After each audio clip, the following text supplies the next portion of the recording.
ഇന്നലെ ഞാനൊരു community post ഇട്ടിട്ടുണ്ടായിരുന്നു, എന്തെങ്കിലും ചോദിക്കാനുണ്ടെങ്കിൽ ചിറ്റാറ്റായിട്ട് നമുക്കൊരു വീഡിയോ ചെയ്യാം, നിങ്ങൾ ചോദിച്ചോ എന്ന് പറഞ്ഞിട്ട്.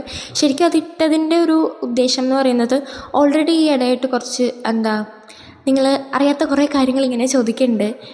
ഫാമിലീനെ പറ്റിയാണെങ്കിലും ഈ ഒരു യൂട്യൂബ് എന്ന് പറയുന്നൊരു പ്ലാറ്റ്ഫോമിനെ പറ്റിയാണെങ്കിലും കുറേ കാര്യങ്ങൾ നിങ്ങൾ ചോദിക്കുന്നുണ്ടായിരുന്നു കമൻറ്റ് സെക്ഷനിൽ, നോർമൽ വീഡിയോയുടെ കമൻറ്റ് സെക്ഷനിൽ. അപ്പോൾ ഞാൻ വിചാരിച്ചു ഒരു ചിറ്റ് ചാറ്റായിട്ട് ചെയ്ത് കഴിഞ്ഞാൽ കുറേ കാര്യങ്ങൾ കമ്മ്യൂണിക്കേറ്റ് ചെയ്യാൻ കുറച്ചുകൂടി എളുപ്പമായിരിക്കും എന്ന്. ഞാൻ കാണുന്ന കമൻസിനൊക്കെ ഞാൻ റിപ്ലൈ ചെയ്യാറുണ്ട്, പക്ഷേ ഒത്തിരി കമൻസ് വരുമ്പോൾ ഏതെങ്കിലുമൊക്കെ അറിയാണ്ട് വിട്ടു പോകുമല്ലോ. അപ്പോൾ ഇന്നൊരു chit chat kind of video ആണ്. അപ്പോൾ എൻ്റെ കലവിലെ കേൾക്കാൻ ഇഷ്ടമില്ലാത്തവരാണെങ്കിൽ സ്കിപ്പ് ചെയ്തോട്ടോ. അപ്പോൾ ഞാൻ കുറച്ച് ഡീറ്റെയിൽഡ് ആയിട്ട് എനിക്ക് സംസാരിക്കണം എന്നുള്ള ടോപ്പിക്സിലെ ക്വസ്റ്റ്യൻസ് ആട്ടോ എടുത്തിട്ടുള്ളത്. അത് നമുക്ക് നെഗറ്റീവ് നിന്ന് തുടങ്ങാം, അതായിരിക്കുമല്ലോ നല്ലത്. ഈ ഇടയായിട്ട് ഞാൻ അത്യാവശ്യം നോട്ടീസ് ചെയ്യുന്നൊരു കമൻറ്റാണ്, എന്തൊരു ജാടയായി കൊച്ചിന് അങ്ങനെയൊക്കെ പറഞ്ഞിട്ട്. എനിക്കറിയത്തില്ല, കഴിഞ്ഞ ആ ഒരു ട്രാൻസിഷൻ വീഡിയോ ഇട്ട സമയത്താണെങ്കിൽ കൂടി അതിൻ്റെ അകത്തൊരു 4-5 കമൻറ്റ് ഞാനിങ്ങനെ കണ്ടു, ക്രിഞ്ചാന്നേലും ജാടയ്ക്കൊരു കുറവില്ല എന്നൊക്കെ പറഞ്ഞിട്ട്. എനിക്ക് സത്യം പറഞ്ഞാൽ അവരെന്താ മീൻ ചെയ്യുന്നതെന്ന് പോലും മനസ്സിലാവുന്നില്ല. നമ്മളൊരു ട്രാൻസിഷൻ വീഡിയോ അല്ലെങ്കിൽ ഒരു ഡ്രസ്സ് ഇട്ട് കാണിക്കുന്ന ഒരു വീഡിയോക്കകത്ത് എങ്ങനെയാണ് ഒരാളുടെ ക്യാരക്ടർ നിങ്ങൾക്ക് മനസ്സിലാവുക? അത് മാത്രമല്ല, നമ്മുടെ ചാനൽ കംപ്ലീറ്റ്ലി ഒരു എൻ്റർടൈനിങ് പേർപ്പസിന് വേണ്ടിയിട്ടുള്ള ഒരു ചാനലാണ്. വീഡിയോസ് കാണുന്നവർക്കറിയാം, ഞാൻ എൻ്റെ വ്ളോഗ്സും ഡെയിലി വ്ളോഗ്സും മിനി വ്ളോഗ്സും കാര്യങ്ങളൊക്കെ ഇടുവാണെങ്കിലും അതിൻ്റെ അകത്ത് തന്നെ എന്തെങ്കിലും എൻ്റർടൈനിങ് ആയിട്ടുള്ള കാര്യങ്ങൾ ഇൻക്ലൂഡ് ആക്കിയിട്ടാണ് ഇടുക. അപ്പോൾ സ്വാഭാവികമായിട്ടും എൻ്റെ റിയൽ ലൈഫും വേറെ വേറെയാണ്. അപ്പോൾ ഒരു 15 സെക്കൻഡ് അല്ലെങ്കിൽ ഒരു 1 മിനിറ്റിനുള്ളിലുള്ള ഒരു വീഡിയോ കണ്ടിട്ട് എങ്ങനെയാണ് ഒരാളുടെ ക്യാരക്ടർ മനസ്സിലാക്കുക? കമൻറ്റ് സെക്ഷൻ നിങ്ങൾക്ക് ഉറപ്പായിട്ടും നിങ്ങളുടെ അഭിപ്രായങ്ങൾ അറിയിക്കേണ്ട ഒരു സ്ഥലമാണ്. പക്ഷേ ഒരാളെ പേഴ്സണലി അറിയാണ്ട് ആളുടെ ക്യാരക്ടർ ജഡ്ജ് ചെയ്യുന്നത് അത്ര നല്ല സ്വഭാവമല്ല. ഇവിടെ നിന്ന് വീഡിയോ എടുക്കുന്ന സമയത്ത് വോയിസ് ഓവർ കൊടുക്കുന്നതിൻ്റെ ഇടയ്ക്ക് തന്നെ ഒരു 10 വട്ടം അങ്ങോട്ടും ഇങ്ങോട്ടും വണ്ടി പോകും. ഞാനതിനെ കട്ട് ചെയ്യും, പിന്നെയും വോയിസ് ഓവർ കൊടുക്കും. ഇങ്ങനെ 1 മിനിറ്റുള്ള ഒരു വീഡിയോയ്ക്ക് ഞാൻ വോയിസ് ഓവർ കൊടുക്കുന്ന 1 മണിക്കൂർ എടുത്തിട്ടായിരിക്കും ചിലപ്പോൾ. ഇതിന് കൂടുതലായിട്ട് ഞാൻ കാണുന്നൊരു ക്വസ്റ്റ്യൻ, അച്ഛൻ എവിടെയാണ്? അത് ചാനൽ സ്റ്റാർട്ടിങ് മുതലേ സ്റ്റാർട്ടിങ് മുതലല്ല, ഒരു 1 ഇയർ മുന്നേ തൊട്ടേ ഈ ഒരു ക്വസ്റ്റ്യൻ ഇങ്ങനെ ഇടയ്ക്കിടയ്ക്ക് ഞാൻ കാണാറുണ്ട്. അച്ഛൻ എവിടെയാണ്? ഫാമിലി കാണിക്കോ, വീട്ടുകാരെ കാണിക്കോ, ഫുൾ ഫാമിലി കാണിക്കോ എന്നൊക്കെ പറഞ്ഞിട്ട്. അതെനിക്ക് തോന്നുന്നു ഈ ഒരു ഇടയിട്ട് ഈ ഒരു 1 മന്തിനകത്ത് ആ ക്വസ്റ്റ്യൻസ് കുറേ കൂടി കൂടിയിട്ടുണ്ട്. എനിക്ക് തോന്നുന്നു ട്രിപ്പൊക്കെ പോകാൻ നേരത്ത് അച്ഛനെ കാണിക്കുന്നില്ല എന്നുള്ളൊരു കോൺസെപ്റ്റ് വെച്ചിട്ടായിരിക്കാം നിങ്ങൾ ചോദിക്കുന്നത്. പക്ഷേ അത് ശരിക്കും എന്ന് വെച്ച് കഴിഞ്ഞാൽ ഞാൻ ഏറെക്കുറെ കമൻറ്റ്സ് കണ്ടു കഴിഞ്ഞാൽ ഏറെക്കുറെ എല്ലാ കമൻസിനും റിപ്ലൈ ചെയ്യാൻ ശ്രമിക്കുന്ന ഒരാളാണ്. അപ്പോൾ ഏറെക്കുറെ കമൻസൊക്കെ ഞാൻ നോക്കാറുണ്ട്. അപ്പോൾ ഈ ഇടയ്ക്ക് വന്നൊരു കമൻറ്റാണ്, എത്ര വട്ടമായി ഞങ്ങൾ ചോദിക്കുന്നത്, ഇത്രമാത്രം ഒളിക്കാനായിട്ട് അതിൻ്റെ അകത്ത് എന്താ ഉള്ളത്, അച്ഛൻ എവിടെയാണെന്നങ്ങ് പറഞ്ഞൂടെ? എടാ, ഒരാളുടെ അടുത്ത് ഒരു കാര്യം ചോദിക്കുന്ന സമയത്ത് അയാളത് പറയാൻ ഓക്കെ അല്ലെങ്കിലാണ് അതൊരു സീൻ സോണിൽ വിടുക. എനിക്ക് പേഴ്സണലി ആ ഒരു കാര്യം ഷെയർ ചെയ്യാൻ താല്പര്യമില്ല.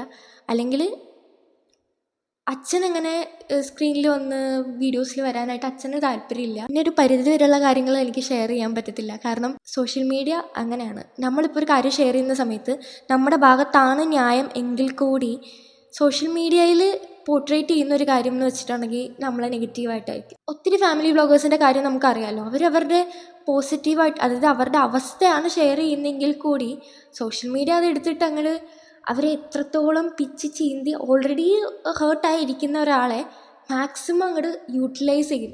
അതാണ് ഈ യൂട്യൂബ് അല്ലെങ്കിൽ ഇൻസ്റ്റാ പോലത്തെ പ്ലാറ്റ്ഫോമിൻ്റെ ഏറ്റവും വലിയൊരു നെഗറ്റീവ് സൈഡ് എന്ന് പറയുന്നത്.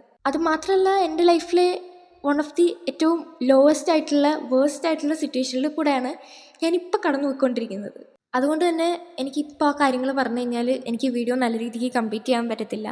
അതുമാത്രമല്ല, എനിക്കിത് ഇപ്പം പറയാനുള്ളൊരു പറയാറായിട്ടില്ല. കുറേ കാര്യങ്ങളുണ്ട്. നിങ്ങൾ റീലിൽ കാണുന്ന എൻ്റെ ലൈഫേ അല്ല ശരിക്കുള്ളത്. എനിക്കറിയാം നിങ്ങളതെന്നെ വേദനിപ്പിക്കാൻ വേണ്ടിയിട്ടോ അല്ലെങ്കിൽ എന്നെ ട്രിഗർ ചെയ്യാൻ വേണ്ടിയിട്ടോ ചോദിക്കുന്ന ക്വസ്റ്റ്യൻ അല്ല. നിങ്ങൾക്ക് എൻ്റെ ഫാമിലി എന്താണ്, ഞാൻ എന്താണെന്നുള്ള കാര്യങ്ങൾ അറിയണം എന്ന് വിചാരിച്ചിട്ട് നിങ്ങൾ ചോദിക്കുന്നതാണ്. എന്തായാലും ഇപ്പോൾ വീട്ടിലുള്ളത് ഞാനും അമ്മയും അനിയനും മാത്രമാണ്. ഞങ്ങളിപ്പോൾ കുറച്ച് ഫിനാൻഷ്യലി കുറച്ച് ഡൗൺ ആണെങ്കിലും കുറച്ച് പീസ് എന്നുള്ളൊരു ഏരിയയിൽ കൂടെ പൊയ്ക്കൊണ്ടിരിക്കുകയാണ് ചെറുതായിട്ട്. മേ ബി ഈ വീഡിയോ കണ്ടിട്ട് എൻ്റെ റിലേറ്റീവ്സൊക്കെ എൻ്റെ അമ്മേനെ വിളിച്ചിട്ട്, നിൻ്റെ മോൾ അങ്ങനെ പറഞ്ഞല്ലോ, വീഡിയോയിൽ നിൻ്റെ മോൾ ഇങ്ങനെ പറഞ്ഞല്ലോ എന്ന് പറയുമായിരിക്കാം.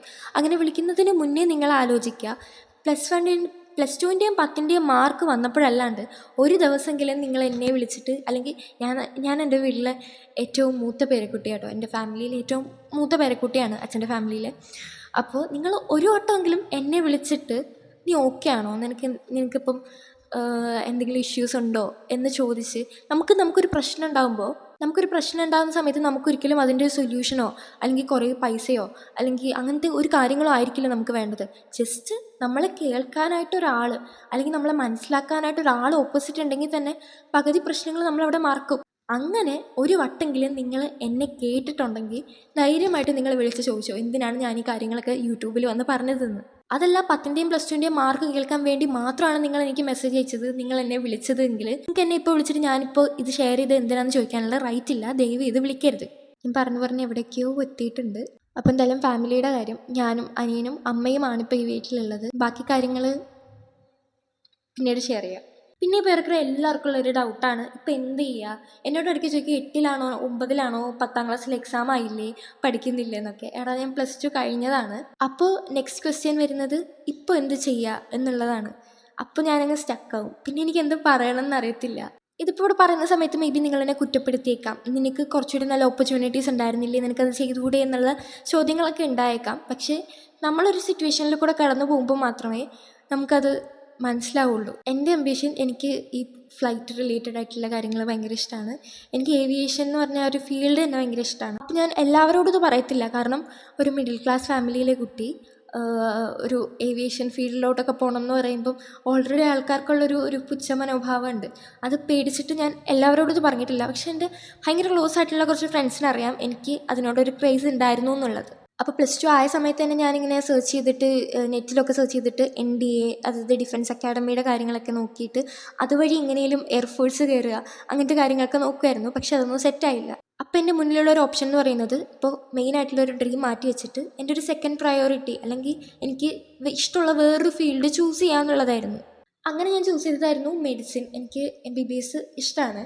എനിക്ക് ആൾക്കാരെ ഓക്കെ ആയിട്ട് ഫീൽ ചെയ്യിപ്പിക്കുക എന്ന് പറഞ്ഞാൽ അത് വലിയ കാര്യമല്ലേ. ദൈവത്തിന് മാത്രം പറ്റുന്ന കാര്യമാണ് ആൾക്കാരെ ഒരു ജീവൻ രക്ഷിക്കുക എന്ന് പറയുന്നത്.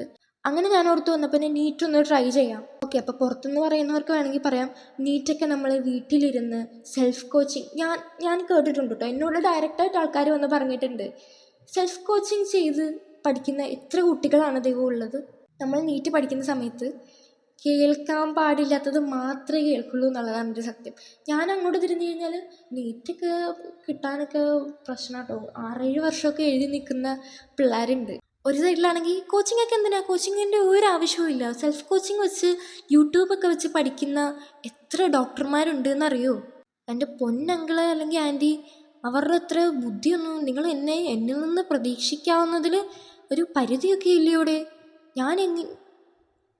എനിക്ക് അറിഞ്ഞുകൂടാ. അങ്ങനെ 2 മാസത്തെ എൻ്റെ വെക്കേഷൻ കരച്ചിലിനൊടുവിൽ അമ്മ എന്നെ കൊണ്ട് ഒരു കോച്ചിങ്ങിന് ചേർത്തു. ഓപ്പണായിട്ട് ഇവിടെ പേര് പറഞ്ഞാൽ എന്നെ അടിക്കോടെ അറിഞ്ഞുകൂടാ. എന്തായാലും സൈലത്തിലാണ് ഞാൻ ജോയിൻ ചെയ്തത്. സൈലത്തിൽ ജോയിൻ ചെയ്തതെന്ന് പറയുന്നത് അത് അതിനേക്കാളും ഒരു ട്രാജഡി ഉള്ളൊരു സ്റ്റോറിയാണ്. ഞങ്ങൾ ഫിനാൻഷ്യലി ഭയങ്കര സ്റ്റേബിളായിട്ട് നിൽക്കുന്നൊരു ഫാമിലി അല്ല. അപ്പോൾ ഫസ്റ്റ് തന്നെ അവർ പോയപ്പോഴത്തേനും 50,000 രൂപ അടയ്ക്കണം എന്നാണ് ഞങ്ങളോട് പറഞ്ഞിട്ടുണ്ടായിരുന്നത്.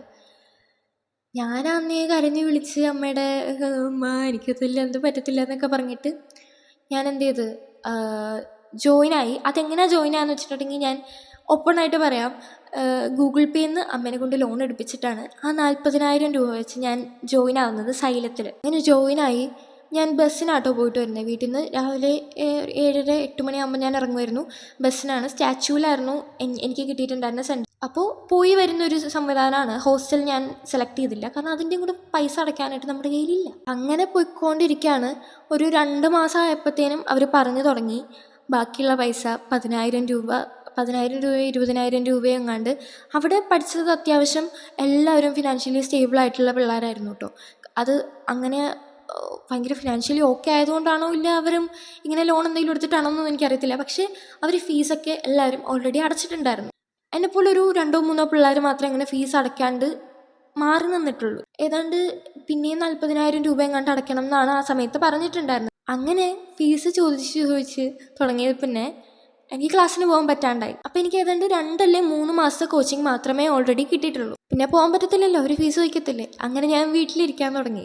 അപ്പോൾ എനിക്ക് ഓൺലൈൻ ക്ലാസ് കിട്ടുന്നുണ്ടായിരുന്നു. അതായത് നമ്മൾ പോയി പഠിക്കുന്നതിന് പുറമെ ഓൺലൈനിലും നമുക്ക് കുറച്ച് ക്ലാസ്സൊക്കെ അവൈലബിൾ ആണ്. അങ്ങനെ കുറച്ച് നാൾ ഞാൻ സമാധാനമായിട്ട് വീട്ടിലിരുന്ന് ഓൺലൈൻ ക്ലാസ്സൊക്കെ കണ്ടു വന്നപ്പോഴാണ് അവരതും കട്ട് ചെയ്തു. അതായത് ബാക്കി ഫീസ് അടയ്ക്കാഞ്ഞിട്ട് ഓൺലൈൻ ക്ലാസ് ഒരു നിർത്തലാക്കി. ഇതൊക്കെ ഞാൻ എൻ്റെ ക്ലോസ് ആയിട്ടുള്ള ഫ്രണ്ട്സിനോട് പോലും ആ സമയത്ത് പറഞ്ഞിട്ടില്ല.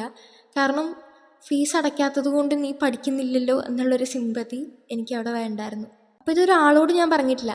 ഇതിൻ്റെ ഇടയ്ക്ക് തന്നെ ഈ ക്ലാസ്സിന് പോയിക്കൊണ്ടിരിക്കുന്ന സമയത്ത് ബസ്സിന് കാശില്ലാഞ്ഞിട്ട് ഞാൻ ക്ലാസ്സിന് പോകാണ്ടിരുന്നിട്ടുണ്ട്. മേ ബി എൻ്റെ കൂടെ അവിടെ പഠിച്ച ഫ്രണ്ട്സൊക്കെ ഇത് കാണുവാണെങ്കിൽ ഇവളത് എന്താ പറയുന്നതെന്നുള്ള രീതിക്കായിരിക്കും നോക്കുക.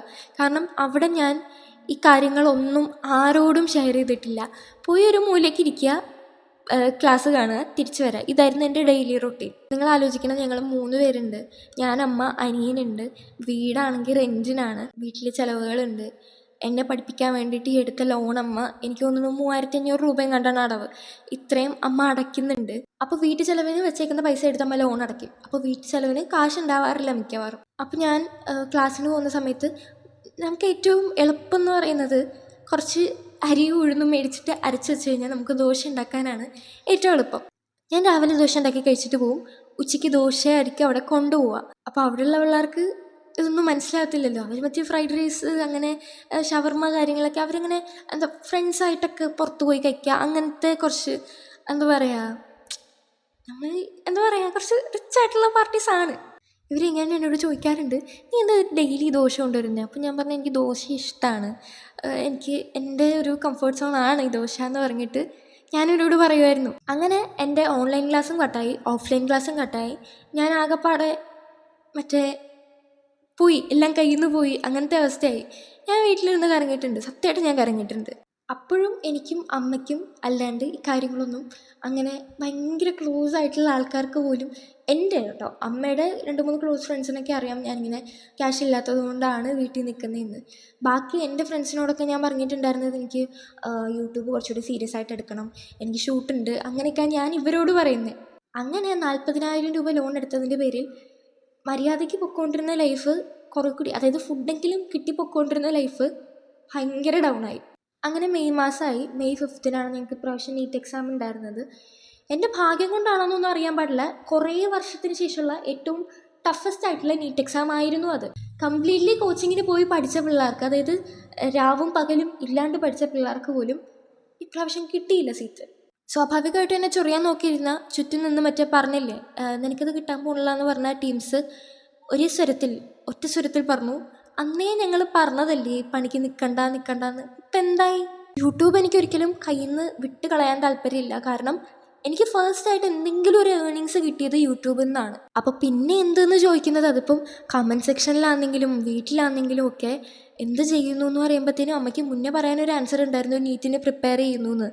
പിന്നെ എനിക്കും ഒരു +2 കഴിഞ്ഞു എന്നേ പറയാൻ പറ്റുള്ളൂ.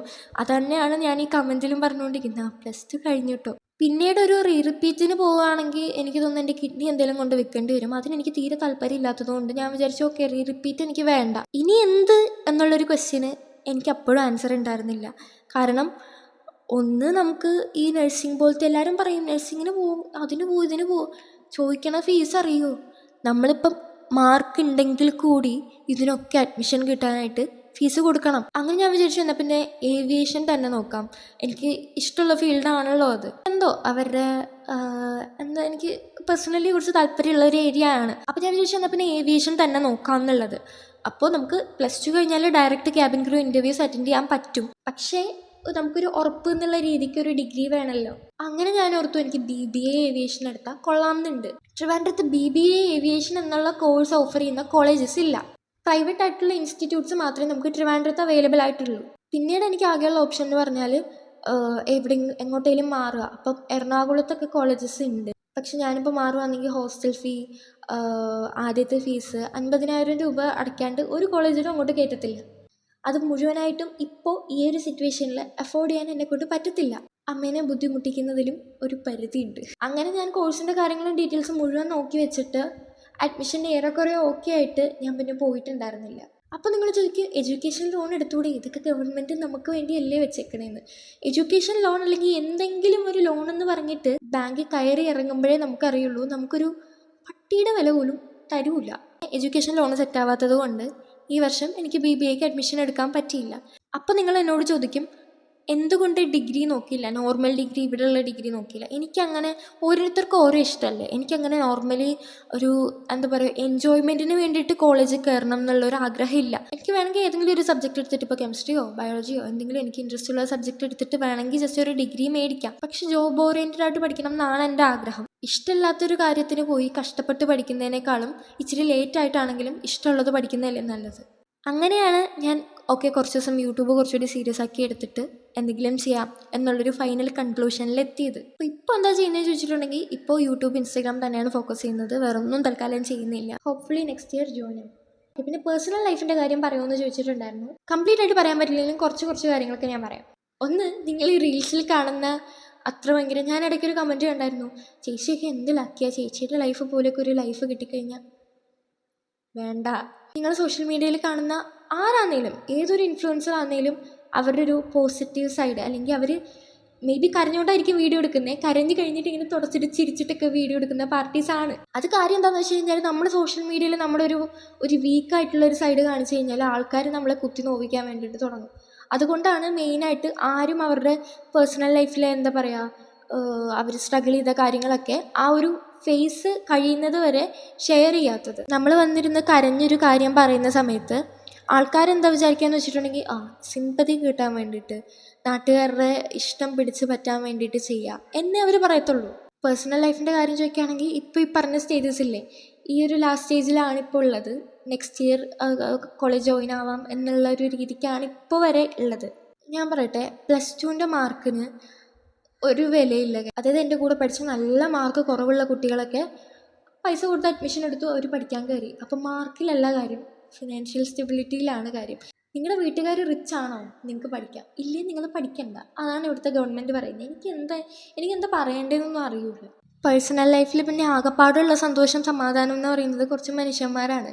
എപ്പോൾ വേണേലും, രാത്രി വേണേലും, നട്ടപ്പാതിരേക്കാണെങ്കിലും എടി എനിക്ക് പറ്റുന്നില്ല എന്ന് വിളിച്ച് പറഞ്ഞു കഴിഞ്ഞാൽ കൂടെ നിന്നേടി, സാരമില്ല, അത്ര ഇതൊന്നും ഇല്ല നിനക്ക്, നീ ഇതൊക്കെ കഴിഞ്ഞ് വന്നല്ലേ, പിന്നെ നിനക്കിത് ഓവർകം ചെയ്യാനാണോ പാടെന്ന് ചോദിക്കുന്ന നല്ല കുറച്ച് മനുഷ്യന്മാരുണ്ട്. അതാണ് ഏറ്റവും വലിയ ആശ്വാസം. അല്ലാണ്ട് ലൈഫിൽ കിട്ടിയെന്ന് പറയാനായിട്ട് വേറൊന്നുമില്ല. പാഷൻ സെൻസ് ഡെവലപ്പ് ചെയ്യുന്നത് എങ്ങനെയാണ്? ശരിക്കും ക്വസ്റ്റ്യൻ കണ്ട് ഞാൻ ചിരിച്ചു കിട്ടോ. കാരണം ഞാൻ പറഞ്ഞില്ലേ, ഞാൻ സൈലത്തിൽ പഠിക്കാൻ പോയിരുന്ന സമയത്ത്, സൈലത്തിലാണെങ്കിലും +1 ടൈമിൽ ഞാൻ ട്യൂഷന് പോയിക്കൊണ്ടിരുന്നു. സ്കൂളിലാണെങ്കിൽ യൂണിഫോം ആയതുകൊണ്ട് നമുക്ക് പ്രശ്നം ഉണ്ടാവില്ല. പക്ഷേ ഈ ട്യൂഷൻ, എക്സ്ട്രാ ക്ലാസ്, കോച്ചിങ് ഇങ്ങനെയൊക്കെ വരുമ്പോഴാണ് നമ്മുടെ ഫാഷൻ സെൻസിൻ്റെ കഴിവുകളൊക്കെ അങ്ങോട്ട് പുറത്ത് വരിക. എനിക്ക് ശരിക്കും പറഞ്ഞാൽ എനിക്കങ്ങനെ ഇപ്പോഴാണ് ക്യാഷ്വൽ ആയിട്ടുള്ള ഔട്ട്ഫിറ്റ്സ് ഉള്ളത്. അതായത് ഈ ബനിയൻ ഷർട്ട്, അങ്ങനെ ഡെയിലി വെയർ ആയിട്ടുള്ള ഔട്ട്ഫിറ്റ്സ് ഇപ്പോൾ എനിക്ക് അത്യാവശ്യം ഓക്കെയാണ്. അതിന് മുന്നേ വരെ അമ്മ സ്റ്റിച്ച് ചെയ്യുന്നത് കൊണ്ട് ഓരോ ഷൂട്ടിനും ഓരോ കാര്യങ്ങൾക്കും എനിക്ക് കൂടുതലായിട്ടുള്ളത് ഈ പട്ടുപാവാട, ലാച്ച, ലെഹങ്ക, ഫ്രോക്ക് അങ്ങനത്തെ കാര്യങ്ങളാണ്. അതായത് ഭയങ്കര, നമ്മളത് ഇട്ടിട്ട് ഒരു സ്ഥലത്തേക്ക്, ഒരു ക്ലാസ്സിനൊക്കെ പോകണമെങ്കിൽ അത് ഭയങ്കര ഓവർ ഡ്രസ്ഡ് ആയിട്ട് ഫീൽ ചെയ്യും. അങ്ങനെയുള്ള സാധനങ്ങളാണ് എനിക്ക് കൂടുതലുള്ളത്. ഇതിൻ്റെ പേരിൽ തന്നെ എനിക്ക് ഫ്രണ്ട്സിൻ്റെ അടുത്ത് നിന്ന്, ഫ്രണ്ട്സ് എന്ന് പറയാൻ പറ്റത്തില്ല, ക്ലാസ്സിൽ ഒന്നിച്ചിരുന്ന് പഠിച്ചതാണ്, അതുങ്ങളുടെ അടുത്ത് നിന്ന് കുറേ കളിയാക്കൽ കിട്ടിയിട്ടുണ്ട്. നീ എന്നോട് രാവിലെ ഇങ്ങനെ ചോദിക്കുക, ഇതാരാ കാവിലെ ഭഗവതി നേരിട്ട് പ്രത്യക്ഷപ്പെട്ടതോ? അവരെ പറഞ്ഞിട്ടും കാര്യമില്ല, ഞാനങ്ങനെ പോകുന്നത്. ഞാൻ മറ്റേ പട്ടുപാവടയൊക്കെ ഇട്ട് ചന്ദനക്കുറിയൊക്കെ ഇട്ട് അങ്ങനത്തെ ഒരു ലുക്കിലാണ് പോയിക്കൊണ്ടിരുന്നത്. എനിക്ക് പറയാനുള്ളത്, ഡ്രസ്സിങ്ങിൻ്റെ കാര്യത്തിൽ ഒരിക്കലും ഒരാളെ നമ്മൾ ജഡ്ജ് ചെയ്യാൻ പാടില്ല. മേ ബി അവർക്ക് ഇല്ലാത്തത് കൊണ്ടായിരിക്കാം, അല്ലെങ്കിൽ അവരതിൽ കംഫർട്ടബിൾ ആയതുകൊണ്ടായിരിക്കാം. എന്താണെങ്കിലും ഒരാളുടെ ഡ്രസ്സിങ് അയാളുടെ ഇഷ്ടത്തിന് വിട്ടു കൊടുക്കുക. നമ്മളത് പറഞ്ഞു മാറ്റാനായിട്ട് നമ്മൾ ആരുമല്ല. ഡ്രസ്സ് ഇടുന്നുണ്ടോ, വലിയ കാര്യം. പിന്നെ യൂട്യൂബ് കരിയറായിട്ട് എടുക്കുന്നതിനെ പറ്റിയും യൂട്യൂബ് സാലറി, ഇതിനെപ്പറ്റി എനിക്ക് 10 പറയാനുണ്ട്. യൂട്യൂബേഴ്സ് എന്ന് പറയുമ്പോൾ ഷോർട്ട് ക്രിയേറ്റ് ചെയ്യുന്ന യൂട്യൂബേഴ്സ് ഉണ്ട്. അതായത് നമ്മുടെ രവീന ചേച്ചി, അങ്ങനത്തെ കുറച്ച് യൂട്യൂബേഴ്സ് ഉണ്ട്. ഷോർട്ട് വീഡിയോസിൽ മാത്രം ഫോക്കസ് ചെയ്യുന്ന കുറച്ച് പേര്, അതുപോലെ ഡെയിലി വീഡിയോസ്, ലോങ് വീഡിയോസ് ഇടുന്ന ക്രിയേറ്റേഴ്സും ഉണ്ട്. ഈ ഷോർട്ട് വീഡിയോസ് മാത്രം ഇടുന്ന ക്രിയേറ്റേഴ്സിന് അതായത് വലിയ ലോങ് വീഡിയോസ് ഇടുന്നവരെക്കാളും ഭയങ്കരമായിട്ട് സാലറി കുറവാണ്. അപ്പോൾ നമുക്ക് ആകെപ്പാടെ ഏൺ ചെയ്യാൻ പറ്റുന്ന ഒരു ഏരിയ എന്ന് പറയുന്നത് പ്രൊമോഷൻ, പെയ്ഡ് പ്രൊമോഷൻ എന്ന് പറയും. അതായത് ഏതെങ്കിലും ഒരു ഏജൻസിക്കാരോ അല്ലെങ്കിൽ ഡയറക്റ്റ് കമ്പനിക്കാരോ നമ്മളെ കോൺടാക്ട് ചെയ്യും, ഇത്ര പൈസ പറയും, ആ സാധനം നമ്മൾ പ്രൊമോട്ട് ചെയ്ത് കൊടുക്കണം. അങ്ങനെ എങ്ങാനും നമ്മൾ പ്രൊമോട്ട് ചെയ്തിട്ട്, ഓരോരുത്തരുടെ സ്കിൻ ടൈപ്പാണ്, നമുക്ക് പറയാൻ പറ്റത്തില്ല ഇത് ഓയിലി സ്കിന്നിന് ചേരോ ഡ്രൈ സ്കിന്നിന് ചേരോ. അതായത് നിങ്ങൾ ഈ കാണുന്നവരുടെ സ്കിൻ ടൈപ്പ് പോലെ ആയിരിക്കില്ല എൻ്റെ സ്കിൻ. ആദ്യം തന്നെ പറയട്ടെ, എൻ്റെ ചാനലിൽ, എൻ്റെ വീഡിയോസിൽ ഞാൻ കാണിച്ചിട്ടുള്ള എല്ലാ പ്രൊഡക്ട്സും ഞാൻ ഇപ്പോഴും യൂസ് ചെയ്തുകൊണ്ടിരിക്കുന്നതാണ്. ഈ ലിപ്സ്റ്റിക്ക്, ഇട്ടേക്കുന്ന സൺസ്ക്രീൻ, ഇത് മുഴുവനായിട്ടും എനിക്ക് PR കിട്ടിയതാണ്. ഒറ്റ സാധനം ഞാൻ പൈസ കൊടുത്ത് മേടിച്ചിട്ടില്ല. ഇവർ നമ്മളെ കോൺടാക്ട് ചെയ്യുന്ന സമയത്ത് നമുക്കറിയാം നമ്മൾ ജോലിക്ക് പോകുന്നവർക്ക് എങ്ങനെയാണോ പൈസയ്ക്ക് അത്യാവശ്യമുള്ളത് അതുപോലെ തന്നെയാണ് ഈ യൂട്യൂബേഴ്സിൻ്റെ കാര്യം. പക്ഷേ നോർമലി ജോലി ചെയ്യുന്ന ഒരാൾക്ക് സാലറി എന്നുള്ളൊരു ഡേറ്റ് ഉണ്ടാവും, ഇന്ന ഡേറ്റിന് സാലറി കിട്ടും എന്നുള്ളൊരു ഉറപ്പുണ്ടാവും. പക്ഷേ ഞങ്ങളുടെ കാര്യത്തിൽ അതില്ല. അതായത് ഈ പെയ്ഡ് പ്രൊമോഷൻ നമ്മൾ ചെയ്തു എന്ന് വെക്കുക, അവർ ഓക്കെ ഒരു 50 ടേക്ക് എടുത്തിട്ടായിരിക്കും അത് ഓക്കെ ആക്കുന്നത്. ഫൈനലി അവരത് ഓക്കെ ആക്കിയാൽ കൂടി പിന്നീട് നമ്മൾ പേയ്മെൻറ്റിൻ്റെ കാര്യം എങ്ങനെയാണെന്ന് ചോദിക്കുമ്പോഴത്തേനും 15 ദിവസം, 60 ദിവസം, ഇതൊക്കെ നമുക്ക് ഫീൽ ചെയ്യുന്ന എപ്പോഴാണെന്നറിയോ? ഇടയ്ക്ക് നമുക്കൊരു ഹോസ്പിറ്റൽ കേസ് വന്നു, അല്ലെങ്കിൽ ഒരു ഒരു അത്രയും പൈസയ്ക്ക് അത്യാവശ്യമുള്ളത്, നമുക്കിപ്പോൾ റെൻറ്റിനൊക്കെ താമസിക്കുന്നവർക്കറിയാം റെൻറ്റ് കൊടുത്തില്ലെങ്കിലുള്ള ഇഷ്യൂസ് എന്തൊക്കെയാണ്. അത്രയും ടൈറ്റായിട്ട് നിൽക്കുന്ന സമയത്ത് കിട്ടാനുള്ള പൈസ കിട്ടാണ്ട് കൂടി ഇരുന്ന് കഴിഞ്ഞാൽ, അതായത് നമ്മൾ പണിയെടുത്തിട്ടാണ്, ഫ്രീ ആയിട്ട് അവരുടെ അടുത്ത് പോയിട്ട് ഇച്ചിരി പൈസ തരുമോ ചേച്ചിന്ന് ചോദിക്കുന്നതല്ല. നമ്മളെ വർക്ക് കറക്റ്റായിട്ട് ചെയ്തിട്ടാണ്. ചിലപ്പോൾ ഇന്ന് പ്രൊഡക്റ്റ് വെച്ചിട്ട് മറ്റന്നാൾ വീഡിയോ വേണമെന്ന് പറയുന്ന ടീംസ് ഉണ്ട്. നമ്മളതിൻ്റെ ഇടയ്ക്ക് കണ്ടൻറ്റ് പ്രിപ്പയർ ചെയ്ത് എഡിറ്റ് ചെയ്ത് നമ്മൾ അതിനുള്ള ഒരു എഫേർട്ട് ഇട്ടിട്ട് അതിൻ്റെ ക്യാഷാണ് നമ്മൾ ചോദിക്കുന്നത്. അത് ചോദിക്കുന്ന സമയത്ത് വരെ നിങ്ങൾ ചോദിക്കുന്ന സമയത്ത് തരാൻ പറ്റില്ല, 60 ദിവസമാവും, അല്ലെങ്കിൽ അതിലും കൂടുതലാവും. ഇവർ പറയുന്ന ടൈം പീരീഡ് കഴിഞ്ഞിട്ടായിരിക്കും മിക്കവാറും ഞങ്ങളുടെ കയ്യിൽ ക്യാഷ് കിട്ടുക. മെയിനായിട്ട് ഞാൻ സംസാരിക്കുന്നത് ഈ മില്യൺസ് ഓഫ് ഫോളോവേഴ്സ് ഉള്ള യൂട്യൂബേഴ്സിനെ പറ്റിയിട്ടല്ല കേട്ടോ. ഒരു 100K 200K 300K ഈ ഒരു റേഞ്ചിൽ നിൽക്കുന്ന, അതായത് ഒരു 500Kയുടെ താഴെ നിൽക്കുന്ന ഇൻഫ്ലുവൻസേഴ്സിനാണ് മെയിനായിട്ട് ഇങ്ങനെ ഇഷ്യൂസ് ഉണ്ടാവുക. പ്രത്യേകിച്ച് ഈ പെയ്ഡ് പ്രൊമോഷൻ ചെയ്ത് കഴിഞ്ഞാൽ പൈസ തരാനായിട്ട് ഭയങ്കര പാടാണ്, സീരിയസ്ലി. അതായത് നമ്മൾ അവരുടെ അടുത്ത് ചോദിക്കുമ്പോൾ നമുക്ക് തോന്നും നമ്മൾ ഏതാണ്ട് അവരുടെ അടുത്ത് കടം മേടിക്കുവാന്ന്. അതുവരെ നമ്മൾ പുറകെ നടന്നിങ്ങനെ അയ്യോ വീഡിയോ എന്തിയെന്ന് ചോദിച്ചുകൊണ്ട് നടക്കുന്ന ടീംസ്, അവരുടെ ആവശ്യം കഴിഞ്ഞു, വീഡിയോ അപ്ലോഡാക്കി അതിന് റീച്ച് കിട്ടിക്കഴിഞ്ഞാൽ പിന്നെ അവരെ മഷിയിട്ട് നോക്കിയാൽ കിട്ടൂല. പിന്നെ യൂട്യൂബ് ഇൻകം ഞാൻ പറഞ്ഞല്ലോ, ബാക്കിയുള്ളവരെ അപേക്ഷിച്ച് ഭയങ്കര കുറവാണ് ഈ ഷോർട്ട് ക്രിയേറ്റേഴ്സിന് വരുന്നത്. പിന്നെ നിങ്ങൾക്ക് അറിയാവുന്ന അറിയത്തില്ല, എല്ലാ മാസവും ഒരു സാലറി പോലെ അല്ല യൂട്യൂബ് ഇൻകം തരാം. നമുക്ക് എപ്പോഴാണോ $100 കംപ്ലീറ്റ് ആകുന്നത്, $100 എന്ന് പറയുമ്പോൾ ഏതാണ്ട് ഇന്ത്യൻ മണി ഒരു 10,000 രൂപ മാറിയൊക്കെ നിൽക്കും കേട്ടോ, 8,000 ആ ഒരു റേഞ്ചിനൊക്കെ വരും. എപ്പോഴാണോ 8,000 രൂപ കംപ്ലീറ്റ് ആവുന്നത് അപ്പോൾ മാത്രമേ അവർ നമുക്ക് പൈസ തരുള്ളൂ. അതിന് മുന്നേ ഒരു അത്യാവശ്യം ഉണ്ട് 2,000 രൂപ തരുമെന്ന് ചോദിച്ചാൽ തരില്ല. അത് മാത്രമല്ല, നോർമലി ഇപ്പോൾ നമുക്കൊരു ജോലിയുണ്ട്, ഓക്കെ, നമുക്ക് പേഴ്സണലി ഓക്കെ അല്ലാന്നുണ്ടെങ്കിൽ നമുക്ക് ഒരു 2 days നമുക്കൊരു ലീവ് എടുക്കാം. നമുക്കൊരു ബ്രേക്ക് എടുക്കണം എന്ന് തോന്നിക്കഴിഞ്ഞാൽ ഒരു ബ്രേക്ക് എടുത്ത് മാറി നിൽക്കാം, തിരിച്ച് അതുപോലെ ജോലിയിൽ ജോയിൻ ചെയ്യാം, ഒരു പ്രശ്നമില്ല. പക്ഷേ യൂട്യൂബ് എന്ന് പറഞ്ഞൊരു പ്ലാറ്റ്ഫോമിൽ നമ്മൾ ബ്രേക്ക് എടുത്തിട്ട് തിരിച്ചു വരുമ്പോഴത്തേനും അടുത്ത വീഡിയോ അപ്ലോഡ് ചെയ്യുന്ന സമയത്ത് 10 വ്യൂസ് തരും. പിന്നെ നമ്മളിതെല്ലാം പിടിച്ച്, അതായത് പഴയ പോലെ നമ്മുടെ ചാനൽ കൊണ്ടുവരണം എന്നുണ്ടെങ്കിൽ മാരക എഫേർട്ട് ഇടേണ്ടി വരും. അതുകൊണ്ട് തന്നെ നിങ്ങൾ നോക്കിക്കഴിഞ്ഞാൽ അറിയാം, നോർമലി ജോലിക്കുള്ള ലീവ് പോലെ യൂട്യൂബേഴ്സ് ആരും ബ്രേക്ക് എടുക്കാറില്ല. എല്ലാവരും കൺസിസ്റ്റൻ്റ് ആയിട്ട് അവരുടെ കണ്ടന്റിൽ തന്നെ നിൽക്കുകയാണ് ചെയ്യുക. കുറേ ആൾക്കാർക്കൊക്കെ എന്തെങ്കിലുമൊക്കെ പറയണമല്ലോ എന്നങ്ങ് വിചാരിച്ച് പറയുന്നതാണ്. അതായത് ഞാൻ മനസ്സിലാക്കിയൊരു കാര്യമാണ്, കഴിഞ്ഞ ട്രാൻസിഷൻ വീഡിയോക്കകത്ത് ഞാൻ ഫസ്റ്റ് പറഞ്ഞില്ലേ ജാടയാന്ന് പറഞ്ഞത്, ആ ഒരു വീഡിയോക്കകത്ത് കണ്ടുപിടിക്കാനായിട്ട് ഒരു പ്രശ്നവും ഇല്ലാഞ്ഞിട്ട്, അതായത് എന്നെ വേറൊരു രീതിക്കും ട്രിഗർ ചെയ്യാൻ പറ്റാഞ്ഞിട്ടാണ് ആ ജാടയാന്നുള്ളൊരു സംഭവം എടുത്തിട്ടത്. ആൾക്കാരെങ്ങനെയാണ് ഒരു മനുഷ്യനെ ഇങ്ങനെ വെറുതെ ഇങ്ങനെ കുറച്ച് പറഞ്ഞ് എന്തെങ്കിലും അവർക്കൊന്ന് ഹേർട്ടായി എന്നറിഞ്ഞാൽ അത്ര സന്തോഷം. പിന്നെ ഇമാതിരി കമൻറ്റ്സ് ഞാനിങ്ങനെ മൈൻഡ് ചെയ്യാറില്ല, ഞാൻ മാക്സിമം റിമൂവ് ചെയ്ത് കളയാറുണ്ട്. കാരണം ഇപ്പോൾ അവരങ്ങനെ ഒന്ന് പറഞ്ഞിട്ടുണ്ടെങ്കിൽ നമ്മൾ ഇഷ്ടപ്പെടുന്നതും കുറേ കുട്ടികളുണ്ട് കേട്ടോ. അതായത് എനിക്ക് ചില സമയത്ത് ആലോചിക്കുമ്പോൾ അയ്യോ ഇത്ര നല്ലൊരു ഫാമിലി ബിൽഡ് ചെയ്തെടുക്കാൻ പറ്റിയതിൽ ഞാൻ ഭയങ്കര ലക്കിയാണെന്ന് എനിക്ക് തോന്നും. കാരണം ഒരു കുട്ടിയുണ്ട് കേട്ടോ, ഒലീവിയ യൂട്യൂബ് ചാനലിനെ കണ്ടാണ് ആളുടെ പേര്. ആളെൻ്റെ ഒറ്റ വീഡിയോ പോലും മിസ്സാക്കാറില്ല. ഞാനൊരു ഷോർട്ട് വീഡിയോ ഇട്ടിട്ടുണ്ടെങ്കിൽ മിക്കവാറും എനിക്കിങ്ങനെ കമൻസിന് റിപ്ലൈ കൊടുക്കാൻ പറ്റാറില്ല, ആൾക്കൊരു ലൈക്ക് പോലും എനിക്ക് മിക്കവാറും കൊടുക്കാൻ പറ്റാറില്ല. ഒറ്റ പരാതി ഇല്ലാണ്ട് പുള്ളിക്കാരി എല്ലാ വീഡിയോയ്ക്കും അപ്പാടെ ഇങ്ങനെ ടൈം എടുത്ത് ഇരുന്ന് കമൻറ്റ് ചെയ്യാറുണ്ട്. എനിക്കത് കാണുമ്പോൾ ഞാൻ ഭയങ്കര ഹാപ്പി ആവാറുണ്ട്. പിന്നെ ഓൾഡ് മെമ്മറീസ് എന്തെങ്കിലും മിസ് ചെയ്യുന്നുണ്ടോ, ചൈൽഡ്ഹുഡ് മിസ് ചെയ്യുന്നുണ്ടോ? ശരിക്കും പറഞ്ഞാൽ എനിക്കൊരു കുന്തോ മിസ് ചെയ്യുന്നില്ല. കാരണം എൻ്റെ ചൈൽഡ്ഹുഡൊന്നും അത്ര അടിപൊളിയൊന്നും ആയിരുന്നില്ല. മറ്റേ ആലോചിച്ച് ആനന്ദാശ്രു വരാൻ പാകത്തിനുള്ള ഒന്നും എൻ്റെ ചൈൽഡ്ഹുഡിലില്ല. എനിക്ക് എങ്ങനെയും ഒന്ന് വലുതായാൽ മതി എന്നുള്ളൊരു രീതിക്കാണ് ഞാൻ വളർന്നു വന്നത്. കാരണം ഒന്നാമത് വാടക വീട്ടിലായതുകൊണ്ട് 1 അല്ലെങ്കിൽ 2 വർഷമായിരിക്കും ഒരു വീട്ടിൽ സ്റ്റേ ചെയ്യുന്നത്. അത് കഴിയുമ്പോൾ പിന്നെ അടുത്ത വീട്, അടുത്ത സ്കൂൾ, അടുത്ത ഫ്രണ്ട്സ്, അത് കഴിയുമ്പോൾ അടുത്ത വീട്, അടുത്ത സ്കൂൾ, അടുത്ത ഫ്രണ്ട്സ്, ഇങ്ങനെയാണ് എൻ്റെ ലൈഫ് പോയിക്കൊണ്ടിരിക്കുന്നത്. അപ്പോൾ എനിക്ക് സാധാരണ എല്ലാവരും, എനിക്ക് ചില ആൾക്കാരോട് അസൂയ തോന്നാറുണ്ട് ശരിക്കും. ഭയങ്കര വലിയൊരു ജോയിൻറ്റ് ഫാമിലി, അല്ലെങ്കിൽ നാട്ടിൽ കുറേ ഫ്രണ്ട്സ്, അങ്ങനെയൊക്കെ കാണുമ്പോഴത്തേനും എനിക്കിങ്ങനെ അയ്യോടാ എന്ത് രസമാണ് എന്നിങ്ങനെ തോന്നാറുണ്ട്. അപ്പോൾ എനിക്കങ്ങനെ ചൈൽഡ്ഹുഡിൽ ഞാൻ ആലോചിക്കാൻ ഇഷ്ടപ്പെടുന്ന അല്ലെങ്കിൽ ഒന്നുകൂടെ തിരിച്ച് കിട്ടിയിരുന്നെങ്കിൽ എന്ന് വിചാരിക്കുന്ന വലിയ സംഭവങ്ങളൊന്നുമില്ല. സ്കൂളിലുള്ള +1 +2 ഒക്കെ സ്കൂളിൽ പോയപ്പോൾ ഉള്ള കുറച്ച് മൊമെൻറ്റ്സ് നല്ലതായിരുന്നു. ഈ വീഡിയോ കണ്ടിട്ട് ചിലപ്പോൾ എന്നെ പറയും തള്ളവേവ് കുഞ്ഞു വായിൽ വലിയ വർത്താനം പറയുന്നു എന്നൊക്കെ. പക്ഷേ ഒരാളെ ഞാൻ മനസ്സിലാക്കിയെടുത്തോളം ഒരാളെ മെച്ചുവേർഡ് ആക്കുന്നതോ അല്ലെങ്കിൽ ലൈഫിലെ ഡിസിഷൻസ് എടുക്കാനുള്ളൊരു കപ്പാസിറ്റി ഉണ്ടാക്കി കൊടുക്കുന്നതോ ഒരിക്കലും അയാളുടെ ഏജ് വെച്ചിട്ടല്ല, എക്സ്പീരിയൻസ് വെച്ചിട്ടാണ്. പിന്നെ കമ്മിറ്റഡ് ആണോ എന്നുള്ളത് എല്ലാ പ്രാവശ്യവും ചോദിക്കാറുണ്ട് ഈ ഒരു സെയിം ക്വസ്റ്റ്യൻ. എനിക്ക് തോന്നുന്നു ഞാനത് റിവീൽ ചെയ്യാനുള്ള ടൈം ആയിട്ടില്ല. ഞാൻ പറഞ്ഞില്ലേ കുറേ പ്രശ്നങ്ങൾ ഓൾറെഡി ഉണ്ട്. അതിൻ്റെ ഇടയ്ക്ക് കൂടി ഇത് റിവീൽ ചെയ്തിട്ടുണ്ടാവുന്ന കുറച്ച് പ്രശ്നങ്ങൾ കൂടെ വയ്യ. പിന്നെ ഈ ക്വസ്റ്റ്യൻ എനിക്ക് എന്താ പറയുക, ഫിനാൻഷ്യൽ സ്റ്റാറ്റസ് ഓക്കെ ആണോ എന്നൊരാൾ ചോദിച്ചിട്ടുണ്ട്. അങ്ങനെ ആരും ചോദിച്ച് കേൾക്കാത്തൊരു ക്വസ്റ്റ്യനാണത്. പക്ഷേ ഇത്രയും കാര്യം ഞാൻ പറഞ്ഞപ്പോൾ മനസ്സിലാവുമല്ലോ എന്താണ് ഇപ്പോഴത്തെ ഫിനാൻഷ്യൽ സ്റ്റാറ്റസിൻ്റെ അവസ്ഥ. ഇവിടെ ആകെ വർക്ക് ചെയ്യുന്നത് അമ്മയാണ്. അമ്മ ബൊട്ടിക്ക് നോക്കുന്നുണ്ട്, പിന്നെ വീട്ടിൽ തന്നെ സ്റ്റിച്ചിങ്ങും ചെയ്യുന്നുണ്ട്. പിന്നെ യൂട്യൂബ് റവന്യൂ അല്ലെങ്കിൽ പ്രൊമോഷൻ, അത് നമുക്ക് ഞാൻ പറഞ്ഞില്ലേ കൺസിസ്റ്റൻ്റ് ആയിട്ട് നമുക്ക് ഓക്കെ 9th വാടക കൊടുക്കാൻ വേണ്ടിയിട്ട് എനിക്ക് ഈ പൈസ തരാൻ പറ്റും എന്നുള്ളൊരു ഉറപ്പ് എനിക്ക് അവിടെ കൊടുക്കാൻ പറ്റത്തില്ല. കാരണം ഇവന്മാർ ഓന്തിനേക്കാളും കഷ്ടമാണ്. എപ്പം നിറം മാറുമെന്ന് അവർക്ക് പോലും അറിയത്തില്ല. പിന്നെ ആസ് എ 19 year old എനിക്ക് ചെയ്യാൻ പറ്റുന്നതിൻ്റെ മാക്സിമം ഞാൻ ചെയ്യുന്നുണ്ട്.